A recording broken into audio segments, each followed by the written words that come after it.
Hoje nós vamos mergulhar fundo em uma das normas regulamentadoras mais importantes e, vamos combinar, uma das mais complexas também.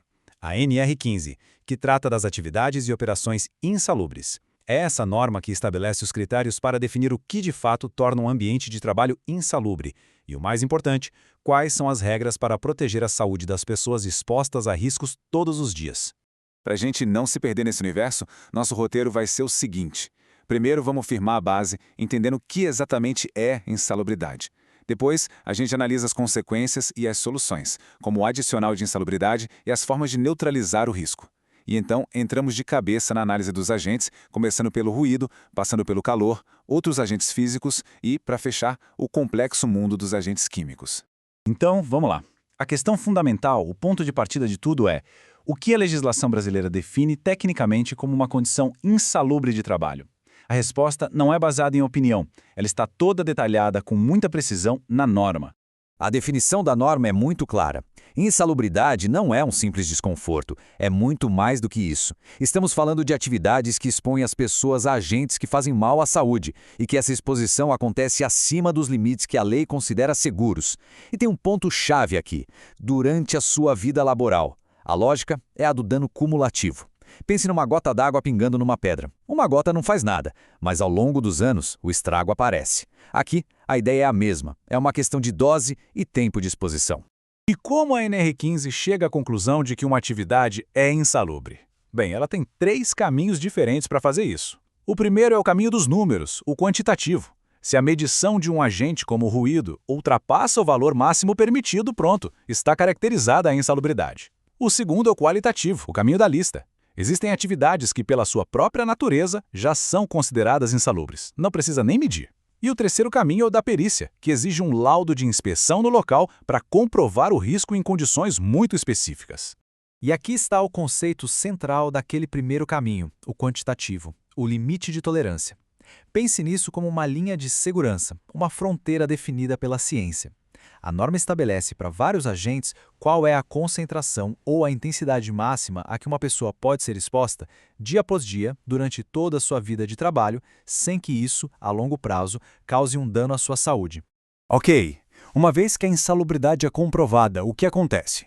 A norma prevê uma consequência financeira, o famoso adicional. Mas, mais importante que isso, ela aponta o caminho para controlar ou eliminar o risco. Vamos ver como isso funciona. Para os casos de insalubridade classificados como de grau mínimo, o trabalhador tem direito a um adicional de 10% calculado sobre o salário mínimo da região. Este é o primeiro patamar de compensação pelo risco. Subindo na escala de risco, nós chegamos ao grau médio. Aqui, o adicional sobe para 20%. Muitos dos agentes mais comuns no dia a dia, como ruído e calor, quando ultrapassam seus limites, se enquadram justamente nesta categoria. E no topo, para os riscos considerados mais severos, temos o grau máximo, com um adicional de 40%. Este percentual é reservado para exposições a agentes realmente perigosos, como poeiras minerais específicas ou certos produtos químicos que representam uma ameaça grave à saúde. Agora, uma pergunta muito comum que sempre aparece. E se uma pessoa está exposta a mais de um risco ao mesmo tempo? Por exemplo, a ruído, que é grau médio, e a um agente químico de grau máximo. Os adicionais são somados? A resposta da norma, lá no item 15.3, é bem direta. Não. Os adicionais não se acumulam. A regra diz que é vedada a percepção cumulativa. Na prática, isso significa que prevalece o adicional de maior valor. Então, entre um risco de grau médio e um de grau máximo, a pessoa receberá o adicional do grau máximo e não a soma dos dois. Mas é fundamental entender que o objetivo da norma não é o pagamento do adicional. O ideal é eliminar o risco. E quando a insalubridade é eliminada ou neutralizada, o pagamento do adicional deixa de ser obrigatório. Isso pode ser feito de 2 formas: por medidas de ordem geral, que protegem todo o ambiente, como um sistema de ventilação, ou pelo uso de equipamentos de proteção individual, os EPIs. Muito bem, vamos agora para a análise detalhada dos agentes, começando por um dos mais presentes e perigosos no mundo do trabalho, o ruído. Seja ele contínuo ou intermitente, que está todo detalhado no anexo 1 da norma. Esta tabela mostra perfeitamente a lógica do anexo 1. A relação entre o nível de ruído e o tempo que se pode ficar exposto não é linear. Para uma jornada de 8 horas, o limite é de 85 decibéis. Agora repare bem, Um aumento que parece pequeno, para 90 decibéis, corta o tempo de exposição permitido pela metade, caindo para 4 horas. E se o ruído chegar a 115 decibéis, o tempo máximo de exposição por dia é de apenas 7 minutos. Isso mostra o quão agressivo um ruído mais alto pode ser. Só que, na prática, o nível de ruído varia ao longo do dia. E para calcular o efeito total, a norma usa esta fórmula. Pense nela como um copo que representa a sua dose diária de ruído. Cada exposição a um certo nível de ruído por um tempo enche um pouco esse copo. A fórmula calcula exatamente isso. Para cada nível de ruído, ela divide o tempo que a pessoa ficou exposta, o C, pelo tempo máximo que ela poderia ficar, o T. No fim do dia, se a soma de todas essas frações for maior do que 1, significa que o copo transbordou, ou seja, a exposição total ultrapassou o limite de tolerância. Deixando o ruído de lado, vamos para outro agente físico muito relevante, a exposição ao calor, que é tratada no anexo 3.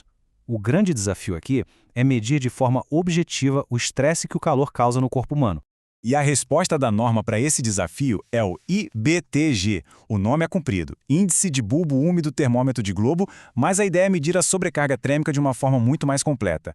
Ele não olha só a temperatura do ar, ele combina a temperatura com a umidade, a velocidade do ar e o calor que vem de fontes quentes, como um forno. Com isso, ele consegue avaliar o estresse térmico real no corpo. E um detalhe, ele se aplica a ambientes fechados ou com fontes artificiais de calor. Se o limite for ultrapassado, a insalubridade é sempre de grau médio. A NR15 é bem abrangente. Além de ruído e calor, ela trata de vários outros agentes e condições, cada um com suas próprias regras. Vamos dar uma olhada em alguns deles agora. A norma faz uma distinção muito clara entre dois tipos de radiação. A ionizante, como o raio-x, tem energia suficiente para alterar a estrutura dos nossos átomos. Por isso, o risco é altíssimo e o grau de insalubridade é o máximo. Já a radiação não ionizante, como micro-ondas ou a luz ultravioleta, tem menos energia. Ela também apresenta riscos, mas eles são considerados de grau médio. E quanto à vibração? O anexo 8 estabelece limites numéricos bem claros para dois tipos. A vibração de mãos e braços, que é aquela de quem opera ferramentas como uma britadeira, e a vibração de corpo inteiro, típica de quem dirige máquinas pesadas, como um trator. Se qualquer um desses limites for ultrapassado, a atividade é considerada insalubre em grau médio. Chegamos agora a uma das seções mais extensas e detalhadas da NR15, os agentes químicos. Para lidar com a imensa variedade de substâncias que existem, a norma utiliza duas abordagens principais, bem diferentes entre si. Essa é a diferença fundamental. O anexo 11 segue a abordagem quantitativa, parecida com a do ruído. Ele tem uma longa lista de substâncias com seus respectivos limites de tolerância no ar. É preciso medir a concentração e comparar com a tabela. Se passar do limite, é insalubre. Já o anexo 13 tem uma abordagem qualitativa. Ele não se baseia em medições, mas sim numa lista de atividades. Se a inspeção no local confirmar que o trabalhador executa uma daquelas atividades descritas, a insalubridade já está caracterizada. E aqui estão alguns exemplos do anexo 13. Veja que interessante o caso dos hidrocarbonetos. A destilação de petróleo é uma atividade de grau máximo. Já o simples emprego de solventes que contém hidrocarbonetos é considerado de grau médio. Isso mostra que a norma não avalia apenas a substância, mas sim a periculosidade da operação como um todo. Ao final desta análise, fica uma reflexão. A NR15, com todos os seus anexos e critérios, não deve ser vista como um manual estático, parado no tempo. Ela é, na verdade, um documento vivo. É a ferramenta que traduz o avanço do conhecimento científico sobre os riscos do trabalho em diretrizes práticas, com o único e nobre objetivo: proteger a saúde e a integridade de todas as pessoas que trabalham.